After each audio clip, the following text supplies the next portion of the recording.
What if you woke up in a world where money didn't exist? You wake to silence. A city muffled, like sound swallowed by fog. Your hand reaches for a wallet that no longer exists. Panic is small at first, then huge. The street outside is a stage of broken transactions. Faces carved in the new reality. You step into it. Level 1. You stand at the corner of a market that remembers coins. Stalls gape like open mouths. People trade glances instead of prices. There is no cash register to ring. There is no app to confirm worth. A woman barters a loaf for a child's jacket. A man offers a song for a bottle of water. You expect chaos. You expect riots. But there is a hush. An economy that taught you to count now counts differently. You feel exposed. You feel naked without numbers to hide behind. Level 2. The first night, you sleep under a street lamp that hums faintly. A neighbor shares a blanket. She asks nothing. You ask even less. You walk into a supermarket wide as a cathedral. Shelves sag under abundance and disuse. People move with the slow deliberation of scavengers and saints. They take what they need. They leave behind what they can't carry. You try to replicate the old habit. You search for a price tag. Empty. You catch a child watching you. She holds a pear like a secret. You ask, "How do you decide?" She shrugs. She says, "We decide." Her answer is both terrifying and simple. Level 3. Within weeks, the old systems flicker. Banks become mausoleums of intention. ATMs blink like dead stars. A funeral of contracts plays out on television screens that nobody quite trusts anymore. Without money, the machine of power recalibrates. Those who once measured influence by balance sheets learn to measure it by other things. Access, trust, knowledge, violence. You watch alliances form like frost. Neighborhoods band together under new flags. Some erect barter halls, formal and deliberate. Others adopt currencies of reputation, favors logged and traded like chips. You are offered a ledger. It asks for your name. You hesitate. Identity feels vulnerable when it becomes currency. Level 4. You discover the shadow economy. Not the old black markets of drugs and guns. This is subtler. Information brokers, routes for scarce medicine, secret farms. Power moves quietly now. A man with a clipboard controls who gets a vaccine. A woman with a van routes food to whomever she trusts. You find yourself answering questions you never thought you'd answer. How much will you trade of your past for your future? Your resume could fetch you shelter. Your loyalty could buy you protection. Your silence could save a life. You realize value is not destroyed. It is rearranged. The bartering of bodies, skills, and secrets replaces the minting of coins. You watch as the moral landscape becomes a chessboard. You, the pawn, still have choices. Level 5. The moral ledger grows heavy. You stand in a clinic where the doctor closes the door. No price tag. Only triage by connection. A young mother whispers the name of an activist. A sick man whispers his mother's name. You realize compassion has a market too. Goodwill is rationed. You trade favors like ration coupons. Your hands shake when you sign your first favor into the public ledger. One line. One request owed. You sleep with debt in your chest. Debt without digits feels limitless. You meet a council of elders who call themselves keepers. They manage distribution with an iron kindness. They name the rules. You obey because you must. But you wonder, who keeps the keepers? Level 6. Darkness finds its own economy. Black tents on the outskirts sell protection. Armed groups trade shelter for allegiance. They issue their own currencies, oaths, scars, positions. You are cornered by a leader who offers you a simple choice. Join us, serve us, or remain alone.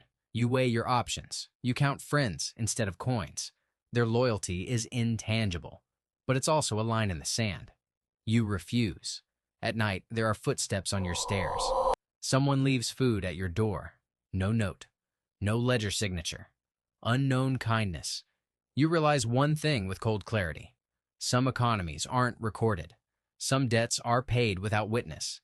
And some people will kill to control those unrecorded ledgers. Level 7.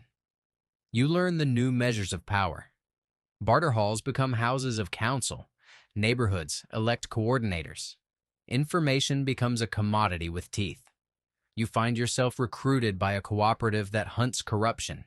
Their mission is simple: restore fairness without returning to money. You ask them how.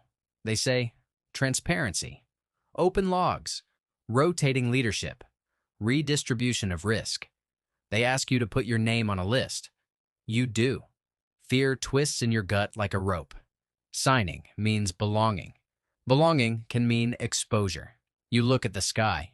It is the color of a burned ledger. You swallow. Level 8. Now it's a year later. You look different.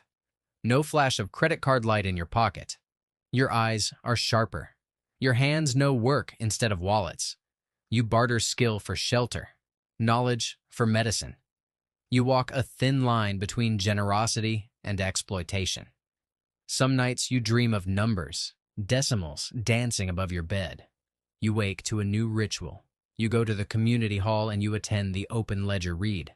Names are called, favors redeemed, debts forgiven. The sound is hymn and indictment. There is no choir, only the human voice. You listen. You speak. Your words matter. You are counted by presence. Level 9. Not all is salvaged. You see ruins in the places where money once built ivory towers. Statues of forgotten moguls rot with ivy. Yet you also see gardens on rooftops where servers used to hum. Children learn trades as if spells.